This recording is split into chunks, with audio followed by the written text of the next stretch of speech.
Welcome to the Successful Nonprofits Podcast. I'm your host, Dolph Goldenberg. Today, we are going to have Neil Malhotra come on and talk with us about a book that he recently edited and just came out from HBR, Frontiers in Social Innovations.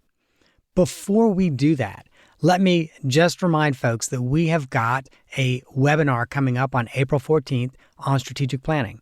And, we've always thought of this particular webinar as really being everything you wanted to know about strategic planning, but were afraid to ask. And so this is a great opportunity. Webinar lasts an hour. It costs nothing. It also, by the way, is our single favorite webinar. More people register for this webinar and give us great feedback on this webinar than any of the other ones that we do throughout the year. So if you think your organization might be thinking about strategic planning in the coming months or year, it would be great for you and maybe a board member to attend this webinar. Now, I am so excited to introduce Neil Malhotra. And here's why. I have spent some time really researching this person online, reading some of his writings, and oh my gosh, we are in for a great conversation, really about social innovation. And so let me share with you a little bit about Neil. He is the Edith M. Cornell Professor of Political Economy at the Stanford Graduate School of Business. In addition to that, he is also the director of the Center for Social Innovation. Now, as you know, if you're teaching at a graduate school of business, there are probably some courses that you often teach. So let me share with you some of the courses that Neil teaches. He teaches a course on leading with values, a course on ethics and management and measuring, and also a course on measuring impact. And so if you're a longtime listener of this podcast, you know we're all about values and ethics and, frankly, measurement and evaluation. So to say the very least, I was salivating when I'm like, oh my gosh, yeah, we've got to get this person on the podcast. Now, he recently edited HBR's Frontiers of Social Innovation, but I've also got to share the subtitle of this particular book with you because it's a series of articles that are designed in a way to really help all of us understand how we can be better at social innovation. So the subtitle is The Essential Handbook for Creating, Deploying, and Sustaining Creative Solutions to Systemic Problems. And whether you are in the nonprofit sector, the for-profit sector, or a government agency, this is something we all need to be thinking about. Neil, welcome to the podcast. Thank you so much for having me and for that wonderful introduction. Again, just the more I dug into the work you have done, the more I was just like, I cannot wait for this conversation with Neil. And I actually thought a good place to start. I always feel like it's cheating when someone's edited a book or published a book. And I'm like, I want to start with a preface because it's like, okay, great. So you read the first few pages.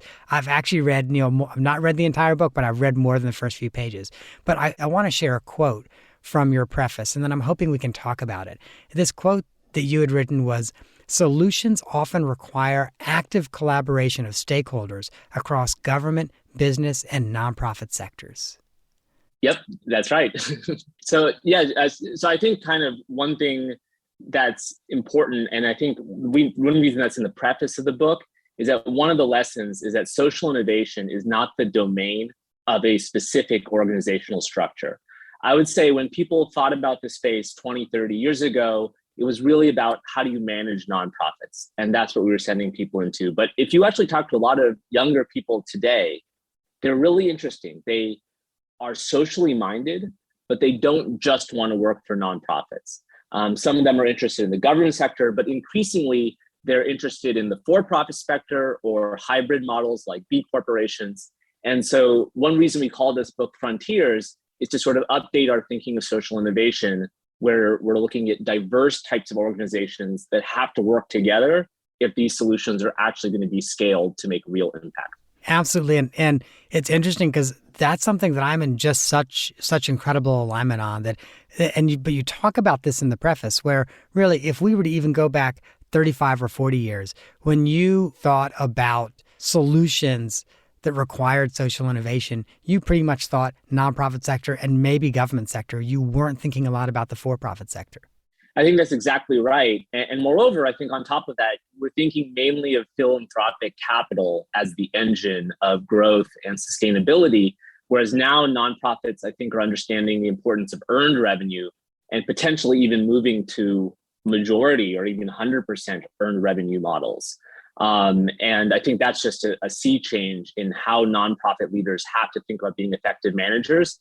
And they actually have to kind of think more like for-profit business leaders, not simply, okay, we're going to spend most of our time fundraising, but more thinking about the business model and its sustainability. It's one of the things I really liked about your book is, as an example, obviously you've got the chapter on scaling. And I think almost immediately following that, you've also got the chapter on how to produce a product at an affordable price so that very low income people can afford it. And I think you're right. That is because nonprofits are having to move into a more entrepreneurial space where they're actually selling a service to a customer. I think that's right. And I think kind of the distinction, though, is that it's very hard to have unicorn type companies in the social innovation space. And that's because the target customer base is not wealthy people or even middle income people. It's people who are on the lower income scale where you have to have cheaper products and services sold at cheaper prices. And as a result, more of the traditional investing community is not going to invest in those. So it's just very hard with your social innovation idea to go to Kleiner Perkins and say, can you give me, like $10 million? Because their business model is we're investing in 100 companies and one will be $1 billion company. And if you have no chance of being $1 billion company, they're not going to give you the time of day. So that's why I think there's different forms of capital, like impact investors. And some of these are offshoots of more traditional investing companies. And they're looking for different things. So it's not just about risk and return. They're also looking for impact, what the mission of the company, et cetera. It is for profit, but it's a different type of for-profit enterprise because of the unique customer base. I could not agree more. And I will say, I think one of the ways that nonprofits have a competitive advantage, and I'm actually going to use an example of an organization here in Atlanta. There's a nonprofit staffing organization that works with homeless people. And for years, First Step Staffing could not break the $2.5 million annual budget barrier. Like literally for a decade, they grew quickly, they plateaued at $2.5 million, and they could not break it. And then they had this really innovative idea. They said, well, what if we were to buy a for-profit staffing company? So a $2 million organization bought a $20 million for-profit staffing company and folded it into its nonprofit. But the reason I said they had a competitive advantage is they did leverage some. So they did get some loans in order to purchase the business, but they also used philanthropy. So about a third of the purchase price was paid for through grants, which do not have to be repaid. And that actually means that they, frankly, have a lower cost of capital and can be more competitive. So I just wanted to throw that out as an example. You're 100% right on that. There's also a lot of favorable tax treatment, et cetera. And so I have no doubt that nonprofits are still going to be a major source of social innovation. I will note that other countries have been talking about tax regimes that privilege for-profit companies that have social missions, et cetera. So I could see a regulatory future that kind of evens the playing field a bit. But yes, I think everything you said is very important to note. But, make hay while the sun shines. So if you have the competitive advantage now, use it to build your moat, right? Yep, that's right. That's right. I will say, though, that I think if you talk to a lot of the younger people, I think they recognize that. But I think many of them also see the value of the for-profit sector doing more in this space. And I think a lot of them think more as entrepreneurs, which is when you're working for traditionally large companies, Fortune 500 companies, how can you drive social innovation from inside of those companies? And some examples are kind of unique and kind of not immediately obvious, but still can kind of promote good social outcomes. So just as an example, there was an executive, a woman at Alaska Airlines. This was pre-pandemic, but one of the issues was that women who go on maternity leave and have a child oftentimes lose their frequent flyer status. And this actually makes them less competitive in the business marketplace, because you can imagine a lot of the benefits of frequent flyer travel help you succeed in corporate America. And if you lose all the status you built because you had a child, that can put you at a disadvantage. So she just had an idea, which was, if you have a child, can you put your frequent flyer status on leave as well? And Alaska Airlines implemented that policy, and then many other airlines saw that and started copying it. So this is just a simple executive, a businesswoman at Alaska Airlines who, because she thought in a socially minded way within a large company, was able to affect change across an entire industry just by thinking kind of creatively. So I think, there's just many ways to think of yourself as a social innovator. First of all, what a really great idea. And as someone, I travel a lot for work, so I'm on the road about 125,000 miles a year. And you're right, there's real value to the status benefits that they give you. There are significant values. Sometimes just like you get to sleep better on a flight. You get to sleep better. You have time to work on a flight. There's just frankly, I think for a lot of people, time is the most valuable thing. And that there's a lot of things that benefit you with time. You get access to customer service agents ahead of other people, et cetera. So it's just that losing this benefit was creating gender inequity. And I think if you don't think about the world in those terms, it's very hard for like senior executives to see the world that way. But by being an entrepreneur, you can kind of elevate these issues and affect real change. I love that. That's phenomenal. Admittedly, as I was reading your preface, there was one organization that I was thinking about, and that's Solar Aid. I don't know whether or not you're familiar with Solar Aid, but they are an NGO, and their mission is to eliminate the kerosene lamp from Africa, because the kerosene lamp kills more people in Africa than lions, than hippopotamus, than almost anything else. And so it's interesting because, in your preface, you talk about the importance of theory of change and measuring impact and also design thinking. And obviously, you also start with this concept of this can't just be the nonprofit sector by itself. The traditional international development model of saying, okay, we're going to eliminate the kerosene lamp from Africa would make this almost an impossible goal, because you would have to get enough money to electrify the entire continent. Like literally, that's, that would be the traditional design thinking on it. And instead, what they said is, well, what if we could, and this is where I'm like, I swear they had to have read your book, even though it had not been out yet. They had to have read this book, because they said, okay, what if we could figure out how solar panels can be manufactured at a very, very, very low cost? Okay, now we have a distribution problem. How do we distribute them? Oh, what if we find entrepreneurs throughout the continent who want to become distributors? Often they're already vendors of some sort. And so now these vendors have another opportunity to generate money. They already have relationships, within their local community. And so now they've essentially created one set of entrepreneurs who are the manufacturers, another set of entrepreneurs who are the distributors. And so not only are they working to electrify the continent, but they're also working to really build the economy, even though that's not the stated goal or their mission. That's a fabulous case study. And I think it reflects a lot of themes of the book. So one company that's talked about in the book is D-Light, which also does sort of solar powered cooking in Africa. And that product actually came out of the D School at Stanford. So part of what we want to do in the book is to say, we want to share our knowledge. I think a lot of people say, they contact us, how can we learn about what Center for Social Innovation is doing? How can we learn about what the D School is doing? How can we learn more about design thinking? And we just don't have the scale to talk to everybody. But one idea of this book is to kind of create that scale. And I don't believe that knowledge should be in an ivory tower. I believe it should be shared, should be distributed widely. And D-Light's original work inspired the market creation of this sector, of these kerosene alternatives, like the company you're talking about, which actually innovated on a different dimension, which is the distribution, which was very problematic for D-Light, was the distributional sector. And it also shows that impact can have a lot of dimensions. So yes, that kerosene is more dangerous. It's also really bad for the environment. And just the transition away from those kerosene to more solar is going to be great for reducing carbon emissions.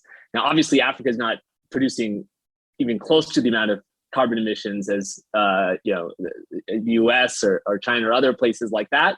But every little bit helps. And it kind of does show that part of your innovation is not only your company, but market facilitation. So we actually have a chapter on the book on that. And I think kind of a good mindset of a social innovator is if people start expanding your product in new lines, that's not something to be jealous or guarded of. That's a good thing. That's like how you scale, is to say, here's a market where one didn't exist, and I founded this market. Right. Right. And then also, I know this is talked about in the book also, then making sure that you're always iterating based on the market's feedback. So, so you kind of have this continuous feedback loop, and it doesn't take you 3 years to make a change. It might take 3 months or 6 months. Yes. And, there's a lot of like lean startup methodology there. But I think it also is sort of a unique contribution of design thinking. And I think a big issue of design thinking, especially in this space, is to not be paternalistic, but learn from the user base. So one of the big things they do in the D school, and especially that class, is they make people go and talk to the users before doing anything. And at first, I think many students kind of don't see the point of it. They say like, okay, like, why am I going to an underprivileged area and talking to people? Like, but then they sort of realize, there's a bunch of things I didn't quite understand about this sector, this group of people, this customer base, because I'm in a privileged bubble, that now I learned, and I can actually iterate and kind of make new product and service design choices. There's been kind of many examples of that. So there's been kind of medical device technologies that they tried to spread into developing economies. And if you actually don't know the religious and cultural traditions in those areas, well, your medical devices may not be compatible. And it's very easy to say, oh, well, you should just be rational and use our medical devices because they're obviously going to save your life. But if you're not respectful of traditions that have been there for hundreds of years, you can't just come in there with your product and expect behavior change, take up, and impact. Right. It's interesting. One of the things I would compare that to, and I often talk about the global push to end polio throughout the world. And, it was initially kind of launched by Rotary. But the reason it makes me think about that is, Rotary did not have one strategy for the entire globe. They had, they essentially ended up developing a country by country strategy. Because if they took something that was effective, on one continent or in one country, it probably would not be as effective on another. Yep, totally right. Yeah. So it's interesting. That's something I think you're 100% right about it. And we do see the effectiveness of that, whether it's Delight or, Rotary's push to eliminate polio from the world. Like, we see the effectiveness of that because they're making progress. Yep, I totally agree. And I think vaccine take-up is just such a good example of this, where a design thinking methodology would be so much better and effective than more paternalistic methods. I think maybe the last year has taught us that. It's interesting. This almost leads into a book that you have that's about to come out, Leading with Values. But can you say a little bit more about that? Yeah. So actually in the other book, Leading with Values, we have a chapter that opens with vaccines. And this book was actually written before the mRNA vaccines were implemented. It was actually about more traditional MMR polio vaccines, which, although those rates of take-up have been falling over the years. So it used to be something like 95%, and now and especially in certain parts of the country, they've been going down. And so I think kind of what the book says is, you might think that what the point we're trying to make is that only uneducated, irrational people don't take vaccines. Instead, our view is, let's try to understand the reasons why they're not taking vaccines, and their reasons are actually similar to the reasons we have on other moral issues, that they're driven kind of by our moral intuitions. So if you want to address an issue, you need to kind of actually get to what is causing the lack of take-up. So an example is one of the moral intuitions is purity, that people view vaccines as impure. So the right solution is, how do you formulate a vaccine that people won't think is impure? And so that's actually been very effective in various communities. So for example, there's been imams that have endorsed halal versions of vaccines. There's been rabbis that have endorsed, in Orthodox Jewish communities, vaccines. And if you have a sort of secular intellectual saying, hey, you're really dumb if you don't take this vaccine, that's not going to work. But if you have their own religious leader saying, this is clean and this is pure, that's going to be a lot more effective. I think another issue is just kind of who the authority figures are and who have trusted authorities. So if your authority figures are the medical establishment, you have to understand in many places in this country over the last 10 years, the medical establishment created opioid epidemic. So when they hear the medical establishment saying, hey, take this, everything's okay, that's not authority figures they trust or respect. So it's actually getting to the authority figures that are more respected in these communities to deliver the messages, to say, hey, yeah, that happened in the opioid epidemic, but this is different and you can trust this. One of the things that you touched on, and I just really want us to drill down on it, and this is true, I think, when it comes to vaccines or any type of harm reduction or really any behavior, we don't get people to change their behavior by shaming them.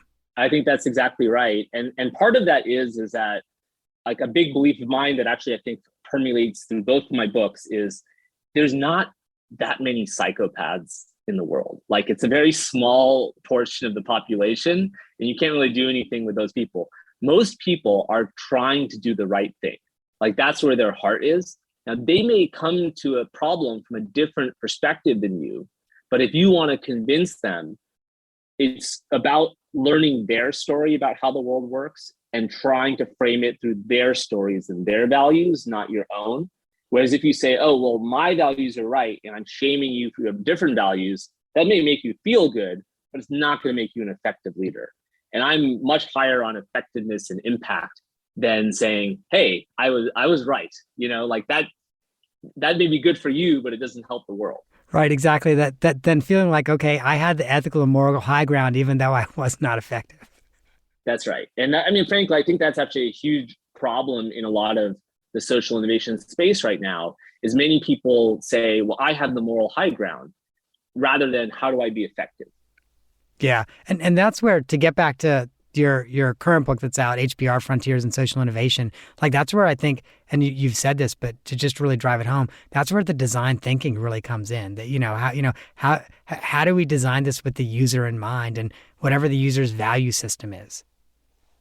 I totally agree. And that's why I think design thinking has caught on. And the D School is really ground zero for that. And it kind of is associated with IDEO, which is like a big company in this space that does consultancy. And I just think that this idea of design thinking should not be restricted to only a few people. I think as many people that can know about this as possible, it will make the world a better place. This is not a secret sauce that's proprietary, et cetera. So I hope that people read that chapter and say, hey, this is a replicable methodology that can be applied to many different sectors. Here's kind of the different steps. Here are the online resources, things like that. The other thing I just want to make sure we touch on, because there are at least two really good articles in your book about this, and that's also the importance of measuring your impact. So you can have design thinking, and I think I might have read somewhere in the book, I forgot where, like as an example, let's say you create an app that is supposed to be creating a change in behavior or help with education or whatever. Just saying, okay, 20 million people have downloaded this app and are using it does not mean it's effective. It could just mean you developed an app that's addictive and people are using it. Exactly. Or data on how long students are on the app or things like that. And this is really what the theory of change is about, is kind of distinguishing outputs from outcomes. And real impact is on the outcomes, and actually showing the pathway from your intervention to outputs to outcomes is quite complicated. And not everyone would have access to randomized controlled trials or the experts who do them. And so if you're just a social innovator, how can you implement and measure a theory of change in the absence of some of these more kind of gold standard methodologies? And so we kind of go into that. And the ed tech space is really a classic example, because it's a simultaneously a space where there's so much data, yet how do we know the data is good? So clearly, I think if you say, oh, we have an addictive app, that's one thing. But even test scores. So test scores are kind of the main metric, but is that actually kind of the right metric you want to do? Because there's plenty of these apps and ed tech products that teach to test specifically. About our students actually learning? Is it actually kind of instilling love of learning, growth, and is it eventually going to make them have good lives, good careers? Those are much harder questions that are much harder to measure. But test scores are something we can measure. So these are just the tough questions that social innovators have to face that traditional just for-profit business people don't face, because they're kind of have, profit metrics, product market fit. That's just a much simpler world than people that demand what's your social impact. I really appreciate that you say that's a simpler world. Like, it's a little bit more complicated if you're in a nonprofit that's trying to make a social impact, or a for-profit that's trying to make a social impact, because you're not just measuring your effectiveness based on, okay, has our budget grown? Do we have a surplus this year? Yeah, and if you're an impact, so let's say you're a regular investing firm. I'm not saying what they do is simple. It's obviously very complicated, but you basically have two dimensions, which is risk and return. And you're kind of looking at the frontier on those two dimensions. When you add a third dimension, which is impact, it just is complicated, because it's not like a curve. It's like a three-dimensional object you're trying to optimize on. And actually how you balance those three things is really unclear. So just, I'll give you an example. This isn't actually talked in the book, but microfinance faces this. We do talk a little bit about microfinance in the book, but they face this issue a lot, which is, how do you know that microfinance is making an impact? And let's say, for example, you say, we're going to just give a lot of risk-adjusted returns that are positive to, poorer people. Now, on one hand, you would say, hey, we're making a difference in the world. We're extending capital to poor people, allowing them to grow their business, and we're shutting out a lot of people who are going to be capital risks. But is that a real impact organization? Or do you need to reduce your return, increase your risk, because you need to reach the real poor people that don't have access to capital? So Paul Brest, who's one of the authors of the book, and his colleagues have introduced this idea of additionality, which is also talked about in the book, which is a real impact investment means that the private kind of investment sector wouldn't have invested. That's kind of the definition. Now, that's a controversial definition. Not everyone agrees with it. The book talks about the disagreements around it, but that would argue that you actually want to maybe invest in lower performing loans as a microfinance company, because you want to trade off on impact. And impact is tied to this concept of additionality. So it just shows is that if you're just Bank of America saying, let's extend mortgages, that's like a much simpler problem than a microfinance company saying, how do we balance risk, return, and impact? Right. Absolutely. On a much, much smaller scale, there's an organization that we did a strategic plan for last year.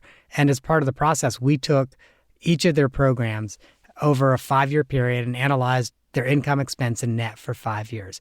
And they had one program that was losing a significant amount of money every single year. But when we presented this to the strategic planning work group, how we presented it was not, this program is losing X amount, year over year over year. Instead, we presented it as, this is one of the programs that you're doing a lot of fundraising for. So you have to make sure that as in this process, you're getting what you want out of this program, because I don't remember the exact number, but 40 cents on every dollar that you fundraise supports this program.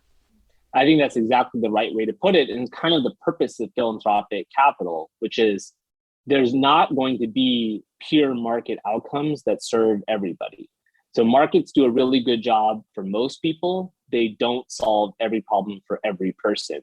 And in the absence of those market-based solutions, that's where the philanthropic capital can make up those differences. I think the way you phrased it is exactly the right messaging.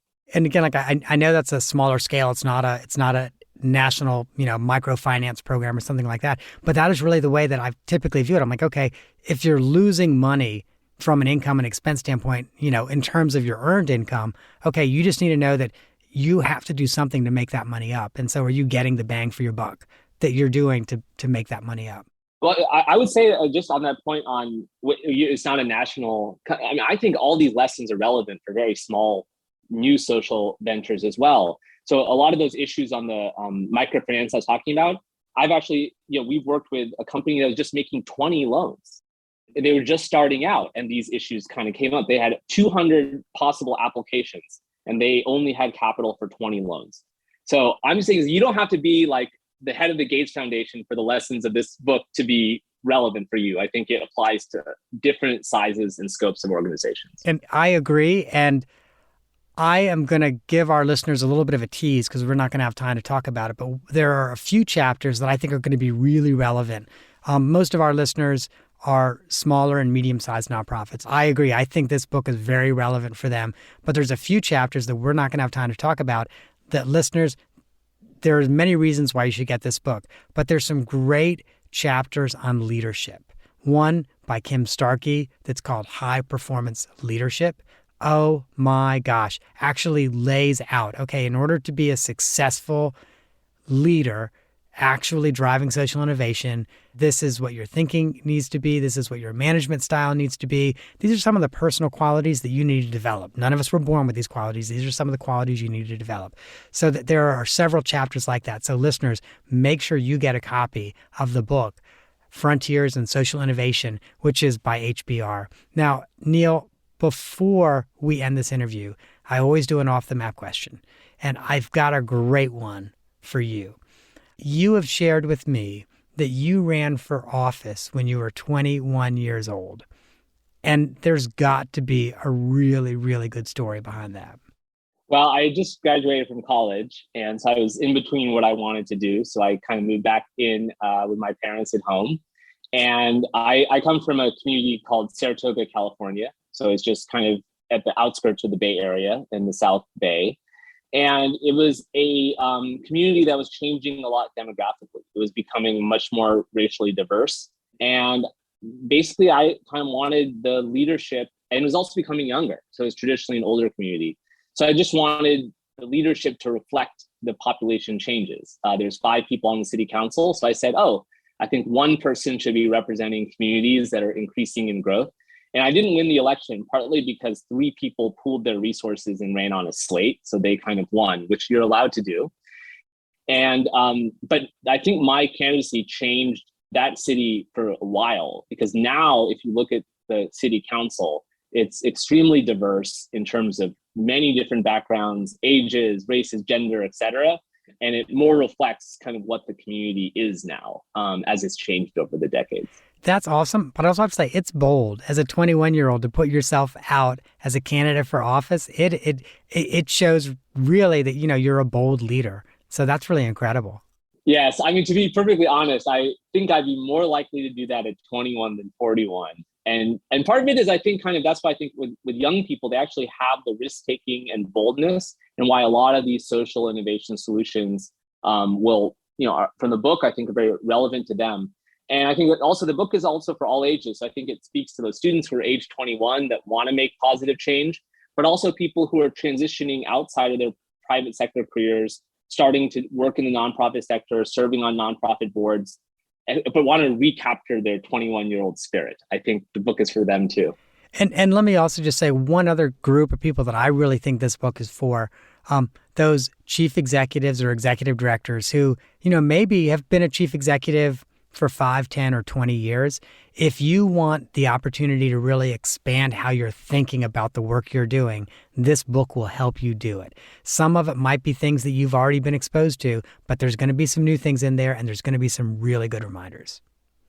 Yeah, I totally agree. And I think it is hard to find a book that speaks to both people that are new and people more seasoned, but I really think this book is for both of those populations. Awesome. Well, Neil, thank you so much for coming on. And listeners, I know you want to find out how you can learn more. So I'm going to give you several resources. First of all, Stanford has a hub of resources that's just its tools for social and nonprofit entrepreneurs. And you can get that at sehub.stanford.edu. There's a couple more online resources I'm going to share with you, but their URLs are very long. So we're just going to link to those in the show notes at successfulnonprofits.com. The first is the Impact Compass. It is a tool that Stanford offers for gauging your organization's impact. And the second is a 5-minute video with Neil and his co-author. The video is called Class Takeaways, and it's 5 minutes where they share the class takeaways from their class, Leading with Values, which also is the title of the book that is going to be available in e-format right away and in print format later this year. But so please, honestly, that 5-minute video is worth every second of your time that you're going to give it. So we're going to link to that at our website as well. And if you like that video, and honestly, I really, really grooved for that video. So if you like that video, I know that you're going to be like me and want to get a copy of Leading with Values as well. So please make sure you check out the book, Leading with Values. Neil, thank you so much for coming on. Thanks for having me and for all your insightful, wonderful questions. Listeners, if you missed the one URL, sehub.stanford.edu, or if you want to make sure that you get the Impact Compass, you watch the class takeaways video, or find out more about the book, visit successfulnonprofits.com. We are going to have the links to all of those in the show notes. While you're there, don't forget to register for our April 14th webinar on strategic planning if your organization is thinking about starting a strategic planning process sometime in the next year. And finally, if you've gotten value from this episode, there's a couple things I'm hoping you're going to do. First, please share it with someone. Second, there's 2 other episodes that might be of interest to you. One is, this is an oldie but a goodie. This goes all the way back to episode 80, and it's with Nathan Fleming, Nonprofit Partnerships with Healthcare Systems.